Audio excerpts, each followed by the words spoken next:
Hello అందరికీ ఎలా ఉన్నారు? I hope all doing good and welcome to our channel Sai Shruti makeup and vlogs. వేడి వేడి అన్నంలోకి ఇలా కాకరకాయ పచ్చడి అండ్ నెయ్యి వేసుకొని తింటే టేస్ట్ అయితే చాలా బావుంటుంది. సో నేను చేసిన కాకరకాయ పచ్చడి ప్రాసెస్ ఏంటి అన్నది ఈ వీడియోలో అయితే చూసేద్దాం. నేనిక్కడ ఒక హాఫ్ కేజీ కాకరకాయ వాటర్‌తో క్లీన్ చేసి అండ్ క్లాత్‌తో తుడుచుకొని ఒక 1 అవర్ పాటు పక్కన పెట్టుకోవాలి. సో ఆ తర్వాత చిన్న చిన్న పీసెస్ లాగా చిన్న చిన్న స్లైడ్స్ కట్ చేసుకోవాలి. అండ్ ఇక్కడ మీరు కావాలి అంటే దాంట్లో ఉన్న సీడ్స్ కూడా యాడ్ చేసుకోవచ్చు. సో నేనైతే ఇక్కడ సీడ్స్ నాకు కొంచెం రెడ్ కలర్‌లో వచ్చినాయని చెప్పి సెపరేట్ పెట్టుకున్నాను. సో లేదు అంటే ఆ సీడ్స్ కూడా మొత్తం స్మాష్ చేసి మనము చట్నీలో మిక్స్ చేసుకోవచ్చు. సో సీడ్స్‌తో కూడా మనకి టేస్ట్ ఇంకా చాలా బావుంటుంది. సో అన్నీ కూడా వీడియోలో చూపిస్తున్న విధంగా చిన్న చిన్న స్లైస్ అన్నీ కట్ చేసుకొని పెట్టుకోవాలి. ఇప్పుడు ఈ కాకరకాయ ఫ్రై చేసుకోవడానికి స్టవ్ పైన ఒక పాన్ పెట్టి అందులోకి మనకి క్వాంటిటీ మనకి ఎంత కాకరకాయలు ఉన్నాయి సో దాన్ని బట్టి మనం ఆయిల్ తీసుకోవాలి. అండ్ కొన్ని కొన్ని ఇలా ఆయిల్‌లో వేస్తూ లైట్‌గా బ్రౌనిష్ కలర్ వచ్చేంత వరకి వేంపుకోవాలి.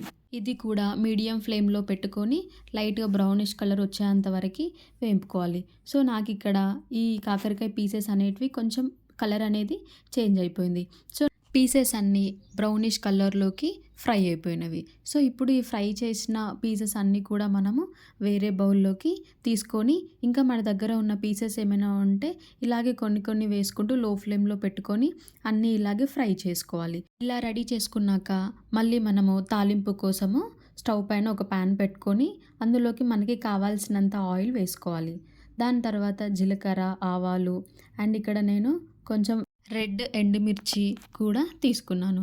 సో ఇవి కూడా కొంచెము ఆయిల్‌లో ఫ్రై అయిపోయి తీసుకున్న మిర్చి ఏదైతే ఉందో కొంచెం కలర్ చేంజ్ అయ్యేంత వరకు మనము ఆయిల్‌లో ఫ్రై చేసుకోవాలి. సో దాని తర్వాత మనకి కావాల్సిన మీరు తీసుకోవాలి అనుకుంటే లైక్ పప్పులు కూడా ఏమైనా వేసుకోవచ్చు టేస్ట్ కోసం. తిన్నప్పుడు పళ్ళకి తగులుతున్నప్పుడు టేస్ట్ అనేది బావుంటుంది.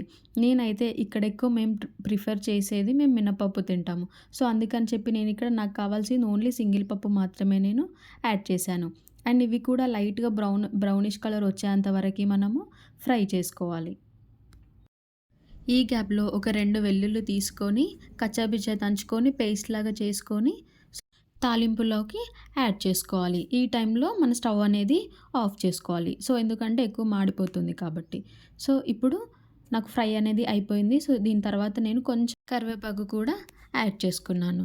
సో నాకిక్కడ తాలింపు అనేది రెడీ అయిపోయింది. సో ఇది ఒక 10 మినిట్స్ పాటు చల్లగవ్వాలి.